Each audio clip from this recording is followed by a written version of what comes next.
पिछले लेक्चर में समझाया था कि ह्यूमन में डाइजेशन कैसे होता है। ह्यूमन में डाइजेशन दो तरह से होता है, एक फर्स्ट एलिमेंट्री कैनल से और दूसरा सिक्रेटरी ग्लैंड से।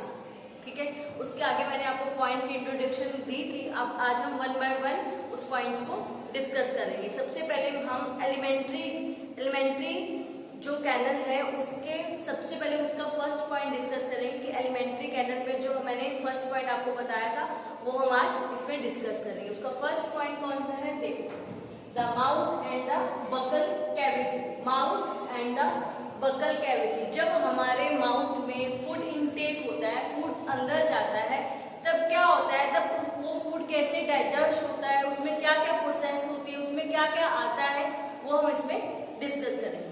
ठीक है, the mouth and the buccal cavity, ये किसका पॉइंट है, फर्स्ट पॉइंट है एलिमेंट्री कैनाल का। फर्स्ट पॉइंट है the mouth and the buccal cavity.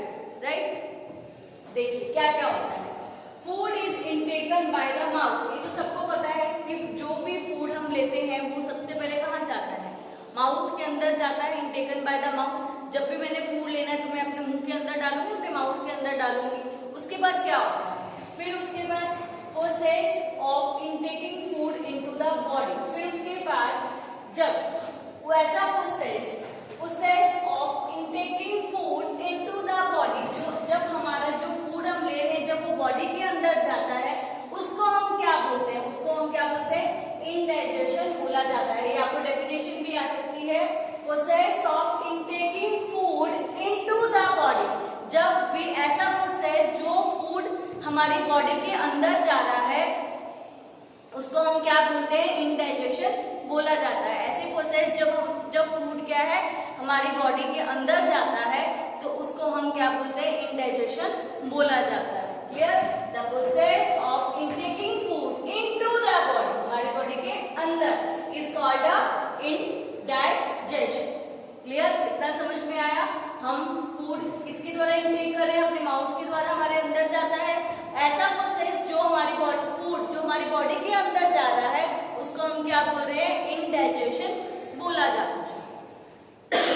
Clear, उसके बाद food is chewed by the teeth. अब जो फूड है, जो हमने फूड ले रहे हैं वो जो च्यू होता है उसको हम चबाते हैं तो किसके द्वारा, वो हम टीथ के द्वारा च्यू करते हैं। किसके द्वारा च्यू करते हो, टीथ के द्वारा। Clear, food is chew by the teeth के द्वारा हम उसको च्यू करते हैं। क्लियर, फिर स्लेवरी ग्लैंड्स। अब मैंने आपको बताया था कि सिक्रेटरी ग्लैंड्स में तीन चीजें होती है, first salivary glands, second liver, third pancreas. ठीक है, तो अब ये आपको मैंने दोनों बताए थे कि एलिमेंट्री कैनल और सिक्रेटरी ग्लैंड्स दोनों ही पैरेलल चलते हैं हमारी बॉडी में डाइजेशन के लिए। क्लियर, तो उसमें जो अब फर्स्ट जब हमने फूड इनटेक करा है तब मेरा स्लेवरी ग्लैंड्स का प्रोसेस शुरू हो जाता है। क्लियर, जब स्लेवरी ग्लैंड्स का प्रोसेस क्यों शुरू होता है वो हम डिस्कस करेंगे, किसके कारण शुरू होता है, ताकि हमारी बॉडी में फूड का डाइजेशन हो सके। क्लियर, और जो फर्स्ट है स्लाइवरी ग्लैंड, मतलब वो क्या करता है, सीक्रेट सलाइवा। जो स्लाइवरी ग्लैंड है वो क्या करता है, सीक्रेट करता है, किसको, सलाइवा को। वो हम जब ये ही जो हमारे माउथ में सलाइवा है उसको निकालता है। सलाइवा निकलेगा तो भी जो फूड हम खाएंगे वो उसके साथ मिक्स हो जाएगा। क्लियर, मिक्स होगा तभी तो वो इजीली डाइजेस्ट हो सकता है। अब आपने चपाती खाते हो, आपके मुंह में सलाइवा नहीं बनता है तो वो चपाती आप अच्छे से खा पाओगे वो फूड, क्योंकि वो चपाती को वो मॉइस्ट भी करता है। ठीक है, वो मॉइस्ट करेगा उसको, अच्छे से उसके साथ मिक्स हो जाएगा ताकि हमारी बॉडी के अंदर वो इजीली जा सके। क्लियर, तो वे क्या है, जब हमने फूड अपने अंदर डाला है तो मेरा स्लेवरी ग्लैंड का प्रोसेस शुरू हो जाता है। क्यों का शुरू होता है, क्योंकि वो सीक्रेट करता है, क्या, सलाइवा को सीक्रेट करता है, सलाइवा को बाहर निकालता है, जिसके कारण वो हमारा क्या हो जाता है, मिक्स विद फूड। जो सलाइवा है वो फूड के साथ क्या हो जाएगा, मिक्स हो जाएगा। क्लियर, फिर क्या होगा, मॉइस्ट, और जिसके कारण वो फूड को क्या कर देगा, मॉइस्ट कर देता है, गीला कर देता है, ताकि अच्छा जब आप सूखी चीज खाते हो तो आपको निगलने में कितनी प्रॉब्लम होती है। ठीक है, जब वो थोड़ी गीली हो जाती है तो इजीली आप खा सकते हो, इसीलिए वो मॉइस्ट करने में, right. Now break the starch. अब दूसरा सबसे इंपॉर्टेंट पार्ट वो क्या करता है, ब्रेक द स्टार्च। स्टार्च को ब्रेक करता है किसमें, शुगर में, ताकि हमारी बॉडी में जो भी फूड है इजिली डाइजेस्ट हो सके। Break the starch into sugar. मैंने आपको बताया था ना कि क्योंकि ये डाइजेस्टिव जूसेस को सीक्रेट करता है। जो भी स्लाइवरी ग्लैंड है, सिक्रेटरी ग्लैंड है, कंफ्यूज मत होना, सिक्रेटरी ग्लैंड्स के अंदर ही स्लाइवरी ग्लैंड आता है। तो ये क्या करता है, डाइजेस्टिव जूसेस को सीक्रेट करता है, ठीक है। इससे क्या है, डाइजेस्टिव जूसेस हमारे बाहर निकलते हैं, जिसके जो कॉम्प्लेक्स फूड है, जो इतना कॉम्प्लेक्स फूड है वो इजिली हमारी बॉडी में डाइजेस्ट हो जाता है। इसकी वजह से ही होता है, क्लियर। क्योंकि ये सलाइवा को प्रोड्यूस कर रहा है, सलाइवा हमारी फूड के साथ मिक्स हो जाता है, सलाइवा मिक्स होगा तो वो फूड मॉइस्ट हो जाता है, जिसके कारण वो क्या करता है, जो स्टार्च को किसमें ब्रेक कर देता है, शुगर में ब्रेक कर देता है, और इजिली हमारी बॉडी में वो फूड डाइजेस्ट हो जाता है। क्लियर, इतना प्रोसेस आपको समझ में आया। उसके बाद वो क्या करता है, उसके बाद हमारे में स्लाइवरी ग्लैंड के बाद क्या आएगा, टंग आती है, टंग, ठीक है। ये सारा पॉइंट्स हमारे माउथ और बक्कल कैविटी के अंदर ही हो रहा है, सब कुछ ये उसके अंदर ही जा रहा है, क्लियर। उसके बाद क्या आता है मेरा टंग, ठीक है। टंग क्या करती है, हेल्प इन मिक्सिंग, जो फूड को मिक्स करने में हेल्प करती है। ये सब कुछ हमारे माउथ में हो रहा है, क्योंकि इसका नेम ही क्या है, mouth and the buccal cavity, ठीक है। क्योंकि ये सारा प्रोसेस हमारे माउथ से रिलेटेड है। अब आपको धीरे धीरे समझना शुरू आ जाएगा कि क्यों ऐसा हो रहा है, क्योंकि सब कुछ मेरे माउथ से रिलेटेड है, ठीक है। माउथ में भी क्या है, टंग है, और अब टंग क्या करती है, हेल्प इन मिक्सिंग करने में वो मेरी क्या कर रही है, हेल्प कर रही है, ओके।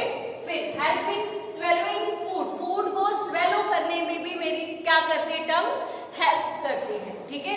मिक्स करने में हेल्प करती है, फिर स्वेलो करने में भी हेल्प करती है, राइट।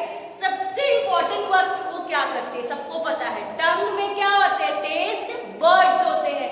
क्या होता है, टेस्ट बर्ड्स होते हैं, जिसके कारण वो क्या करता है, उस टेस्ट बर्ड्स के कारण ही हम आइडेंटिफाई कर सकते हैं कि वो फूड क्या है, स्वीट है या सॉर है या कड़वा है। ये सब हम आइडेंटिफाई कर सकते हैं, वो मीठा है, खट्टा है, कड़वा है, ये सब हम किससे आइडेंटिफाई करते हैं, हमारे टंग में जो टेस्ट बर्ड्स होते हैं उसके थ्रू ही हम आइडेंटिफाई कर सकते हैं, क्लियर। वैसे तो हम इसमें फूड की बात कर रहे हैं, इसीलिए हम फूड के रिलेटेड चल रहा है, पर टंग तो हमें बोलने में भी, हमें स्पीक करने में भी हमारी क्या करती है, हेल्प करती है। टंग से ही हम अच्छे से बोल सकते हैं, क्लियर। देखो, help in mixing, help in swallowing food, also has taste bud. Bracket में लिखा है आइडेंटिफाई टेस्ट। टेस्ट को आइडेंटिफाई करने के लिए जो टेस्ट बर्ड्स है वो हमारी क्या करते हैं, हेल्प करते हैं, क्लियर। Now next, teeth. अब जो टीथ है आपको भी पता है, दो तरह के टीथ होते हैं। कौन कौन से होते हैं, एक मिल्क टीथ होते हैं, एक परमानेंट टीथ होते हैं। मिल्क टीथ में जब बच्चा छोटा होता है तब उसके आते हैं, उसके बाद 7 इयर्स के बाद वो ब्रेक डाउन हो जाते हैं, फिर उसके क्या परमानेंट टीथ आना शुरू करते हैं। जो परमानेंट नहीं होते, जो सबसे पहले टीथ आते हैं वो कौन से टीथ होते हैं, मिल्क टीथ होते हैं, क्लियर। उसके बाद वो जब टूट जाते हैं, ब्रेक हो जाते हैं, उसके बाद कौन से टीथ आते हैं, परमानेंट टीथ आना शुरू हो जाते हैं, क्लियर। परमानेंट टीथ की भी आगे बहुत सारी कैटेगरीज है, वो हम डिस्कस करेंगे, clear.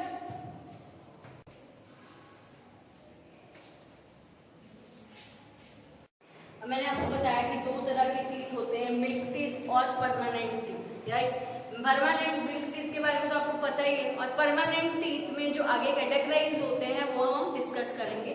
Different types of teeth होते हैं, ये आपको भी पता है कितने टाइप्स ऑफ टीथ होते हैं। सबसे पहले क्या होते हैं, मोलर्स होते हैं। मोलर्स आपने सुना भी होगा, हम जिसको दाढ़े बोलते हैं, मोलर्स, ठीक है।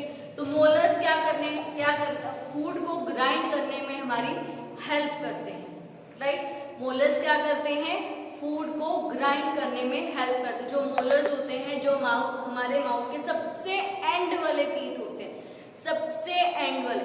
और जब बच्चे को ये परमानेंट टीथ निकलने शुरू होते हैं तो सबसे लास्ट में ही मोलर्स निकलते हैं। कुछ मोलर्स तो आफ्टर आफ्टर 20 ईयर्स के बाद भी निकलते हैं, जिसको हम अक्ल की दाढ़ बोलते हैं, ऐसा बोलते हैं। तो वो क्या है, कुछ मोलर्स तो बहुत टाइम बाद भी निकलते हैं, राइट। और मोलर्स क्या है, सबसे एंड वाले टीथ हैं, सबसे हमारे माउथ के जो सबसे एंड टीथ हैं वो क्या है, मोलर्स है। क्लियर। और मोलर्स क्या करते हैं, ग्राइंडिंग करने में हमारी हेल्प करते हैं। ग्राइंडिंग टीथ, इसको हम ग्राइंडिंग टीथ भी बोलते हैं। फूड को ग्राइंड करने में हमारे क्या करते हैं, हेल्प करते हैं। कौन, molars. Okay. Now only in adults, जब ये मोलर्स किस में होते हैं, सिर्फ एडल्ट्स में ही होते हैं। मैंने आपको बताया कई बार जो कुछ मोलर्स आफ्टर 20 ईयर्स के बाद भी निकलते हैं। क्लियर। तो ये क्या है, मोलर्स हो गया। अब मोलर्स के बाद जो मोलर्स से पहले आते हैं, ठीक है, सबसे एंड में मोलर्स है, उससे पहले क्या होते हैं, प्री मोलर्स होते हैं। ठीक है, सबसे एंड में क्या है, मोलर्स है, उससे पहले क्या है, प्री मोलर्स है। क्लियर। प्री मोलर्स क्या करते हैं, फूड को ग्राइंड और एज इट इज च्यू करने में। आपने कभी देखा होगा जब आप फूड को चबाते हो, च्यू करते हो, तो आप अपने पिछले वाले दांतों से करते हो, आगे वाले दांतों से च्यू नहीं, आप पिछले वाले दांतों से, जो प्री मोलर्स होते हैं, मोलर्स से पहले के दांत होते हैं प्री मोलर्स, उससे मतलब जिनको हम दाढ़े भी बोलते हैं, उससे आप क्या करते हो, च्यू करते हो, राइट। उससे हम क्या करते हैं, च्यू करते हैं। प्री मोलर से हम ग्राइंडिंग और च्यू करा जाता है। क्लियर। फिर देखो प्री मोलर्स क्या करते हैं, ग्राइंडिंग एंड च्यूइंग। ग्राइंडिंग और च्यूइंग में कौन हेल्प करता है, प्री मोलर्स हेल्प करते हैं। क्लियर। क्यों, जब आप खाना खाते हो तो जो मोलर सबसे लास्ट में, उससे पहले क्या है, प्री मोलर्स है, तो वो च्यू करने में हमारी क्या कर रहे हैं, हेल्प कर रहे हैं। क्लियर। उसके बाद क्या आते हैं, कैनाइन्स। क्या आते हैं, कैनाइन्स। क्या बोलते हैं, कैनाइन्स, जो हमारे साइड के टीथ होते हैं। साइड के जो टीथ हैं वो बहुत शार्प होते हैं, जिसको हम कैनाइन्स बोलते हैं। इसका एग्जांपल दूंगी तो आप इजीली समझ जाओगे। अब आप कोई पैकेट बाय करते हो, ठीक है, कोई भी पैकेट बाहर से बाय करते हो, खाने वाला फूड पैकेट, आप फ्रंट के टीथ से उसको कट नहीं करते। क्यों, आप साइड के टीथ से उसको टीयर करते हो, क्योंकि जो कैनाइन्स हैं वो पियर्सिंग और टेयरिंग में हेल्प करते हैं, क्योंकि वो बहुत शार्प टीथ होते हैं। जो साइड्स के टीथ हैं उनको हम क्या बोलते हैं, कैनाइन्स बोलते हैं, जो पियर्सिंग और टेयरिंग में क्या करते हैं, हेल्प करते हैं। कोई भी आपको पैकेट फाड़ना है, टेयर करना है, तो आप हमेशा साइड के, फ्रंट के टीथ से नहीं टीयर करते हो, साइड के टीथ से टीयर करते हो। क्यों, क्योंकि जो साइड के टीथ होते हैं वो बहुत शार्प होते हैं। Clear, they are very sharp. Okay. Now next है हमारी पियर्सिंग एंड टेयरिंग, ये समझ में आ गया। उसके बाद इंसीजर्स। इंसीजर्स कौन से टीथ होते हैं, जो हमारे फ्रंट टीथ होते हैं उनको हम क्या बोलते हैं, इंसीजर्स बोला जाता है। जब भी आपको किसी चीज को कटिंग या बाइट करना है, आपको रोटी चपाती को भी बाइट करना है, तो आप क्या करते हो, अपने फ्रंट टीथ से करते हो, क्योंकि ये कौन से टीथ है, इंसीजर्स हैं, जो कटिंग और बाइटिंग करने में हमारी हेल्प करते हैं। क्लियर। फर्स्ट था मोलर्स, सेकंड था प्री मोलर्स, फिर हमारे आते हैं कैनाइन्स, फिर लास्ट में आते हैं इंसीजर्स आते हैं। क्लियर। ये अब आपको टीथ के बारे में क्लियर हो गया। उसके बाद ये तो हमारा बहुत इजी टॉपिक है, टूथ डिके। ये तो आपको सबको पता ही होगा कि टूथ डिके क्या होता है। मतलब टूथ, जो हमारे टीथ क्या है, सड़ जाते हैं, उनको हम टूथ डिके बोलते हैं। ये क्यों ऐसा होता है, ये मेनली कैविटी के कारण ऐसा होता है, जिसके कारण टीथ क्या है, डिके हो जाते हैं, सड़ जाते हैं। मेनली ये छोटे बच्चों में ज्यादा होता है, जो बहुत ज्यादा चॉकलेट्स ईट करते हैं, ठीक है, जिसके कारण कैविटी हो जाती है और ये टूथ डिके हो जाता है। टीथ क्या है, सड़ जाते हैं। क्लियर। तो इसका मीनिंग क्या है, gradual damage of teeth. Tooth decay का क्या मीनिंग होता है, ग्रेजुअल डैमेज ऑफ टीथ, जो टीथ का ग्रेजुअली डैमेज हो गया, सड़ गए हैं। क्यों, कैविटी के कारण, क्योंकि हम ज्यादा मीठा खाते हैं, स्वीट खाते हैं, जिस कारण कैविटी हो जाते हैं, इसके कारण टीथ क्या है, सड़ जाते हैं। टाइम पे ब्रश नहीं करते हैं, राइट। तो देखो उसके बाद वो कह रहा है कि presence of bacteria in the mouth. आपको पता है जो हमारे माउथ में बैक्टीरिया प्रेजेंस होते हैं, बहुत सारे बैक्टीरिया हमारे माउथ में प्रेजेंस है।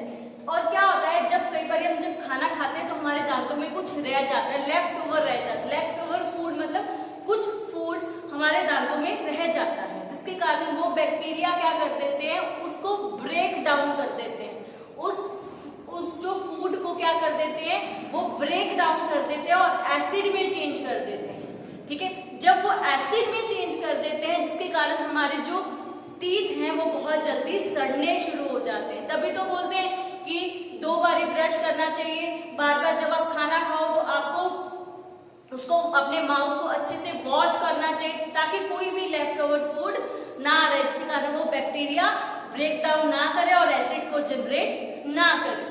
क्लियर? देखो, presence of bacteria in the mouth, mouth में बैक्टीरिया प्रेजेंट है, right? Left over food inside is broken down by this bacteria. जो लेफ्ट ओवर फूड है हमारे अंदर है, वो क्या कर रहा है, जो बैक्टीरिया है उसको क्या कर देता है, ब्रोकन डाउन कर देता है, मतलब उसको तोड़ देता है। क्लियर? फिर क्या करता है, as a result and acid is release. जब वो ब्रेक डाउन कर देता है उस फूड को, तो वो क्या कर रहा है, एसिड रिलीज करता है। Acid is release which damage teeth slowly, जिसके कारण स्लोली क्या हो जाते हैं, टीथ डैमेज हो जाते हैं। क्लियर? फिर वो कहते हैं कि ये तो आपको पता चल गया कि टीथ कैसे डिके होते हैं, ठीक है, क्योंकि फूड रह जाता है, इस तरह बैक्टीरिया उस फूड को ब्रेक डाउन कर देता है, ब्रेक डाउन से एसिड जनरेट हो जाता है और धीरे धीरे हमारे जो टीथ है वो खराब हो जाते हैं। उसके बाद वो कह रहे हैं कि अब इसको प्रिवेंशन कैसे करोगे, how to prevent tooth decay, मतलब आप कैसे बचोगे। ये तो आपको पता है कि बार बार क्लीन योर टीथ ट्वाइस, आपको जो ब्रश करना चाहिए 2 बारी आपको टीथ को साफ करना चाहिए दिन में। फिर उसके बाद rinse your mouth after meal, जब भी आप खाते हो तो आप अपने जो माउथ को रिंस करना चाहिए, अच्छे से वॉश करना चाहिए ताकि कोई भी फूड अंदर ना आए। क्लियर? यहाँ पे मेरा माउथ और बकल कैविटी का जो टॉपिक है फर्स्ट, ठीक है, एलिमेंट्री कैनल का, वो फिनिश्ड हो गया है। नेक्स्ट टॉपिक हम नेक्स्ट लेक्चर